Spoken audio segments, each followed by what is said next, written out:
নকল করে অভ্যস্ত।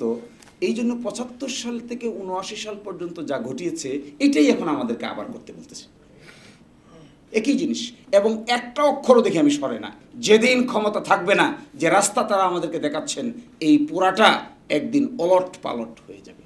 এই উলট পালট থেকে রক্ষার একমাত্র রাস্তা ছিল সংবিধান সংস্কার পরিষদ। এখানে উত্থাপন করা, অ্যাকসেপ্ট করা, সিলগালা করা। ভবিষ্যতে কোনো আদালতে এগুলো নিয়ে প্রশ্ন ওঠার কিছু নাই। এই যে তুতা পাখির মতো তাল গাছ এক পায়ে দাঁড়িয়ে সব গাছ ছাড়িয়ে উকি মারে আকাশে, তো ওইটাও কয় তাল গাছ এক পায়ে দাঁড়িয়ে উকি মেরে। তাল গাছ তো এখন আর তাল গাছ নাই, আমরা তো এখন বট গাছ নিয়ে খেলতেছি। ওটা তো আর আগের মতো তাল গাছ নাই। ওরা ভাবছে তাল গাছ কি মিলিটারি শাসন জারি করছিল, অসাংবিধানিক হয়েছিল। ওই অসাংবিধানিক জায়গাটাকে সাংবিধানিক করার জন্য 3A যোগ করছে। এখনো বলতেছে একই কায়দায় 4th শিডিউলে গিয়ে 3A যোগ করে দিব, আর না হলে প্যারাগ্রাফ 17 আর 18 যোগ করে দিবে। 17-এ কি ছিল? 17-এ ছিল ওই সময়টাকে আর একটু ডিটেল বৈধতা দিয়েছে। এখন আমাদেরকে এই রাস্তা তারা দেখাচ্ছে, কি দেখাচ্ছে?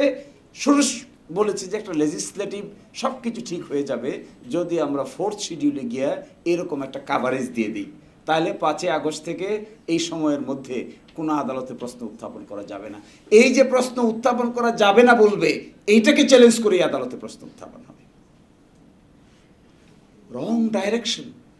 আমরা কি রাস্তা বের করেছিলাম?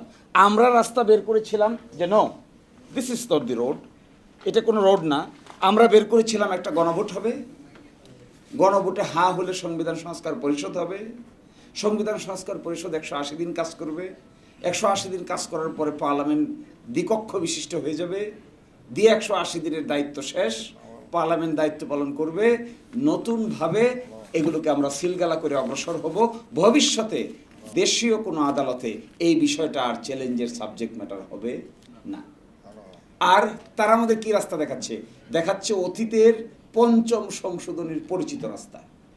এই 5ম সংশোধনীর পরিচিত রাস্তাটা ডেঞ্জারাস। কাদের জন্য? বিপ্লবীদের জন্য।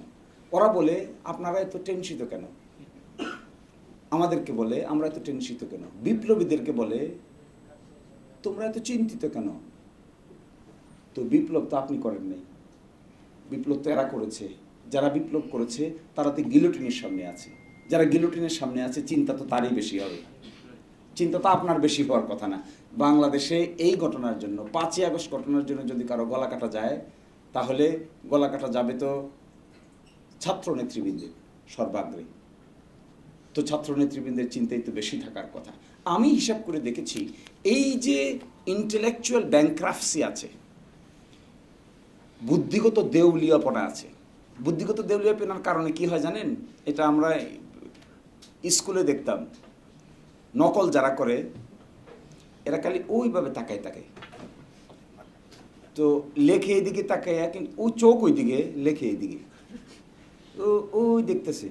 তো ও রাইট চিহ্ন দেয়, হেও রাইট চিহ্ন দেয়, এর ডাইনে তাকায়, হেও ডাইনে তাকায়।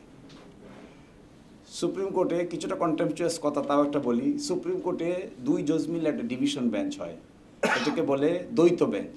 একজন সিনিয়র জজ থাকে, একজন জুনিয়র জজ থাকে। তো জুনিয়র জজকে বলে পিউনি জজ, মানে খুব বেশি গুরুত্ব নাই। সিনিয়র যা করে ওনার কাজ হলো গেলে এটার সাথে জি হুজুর করা।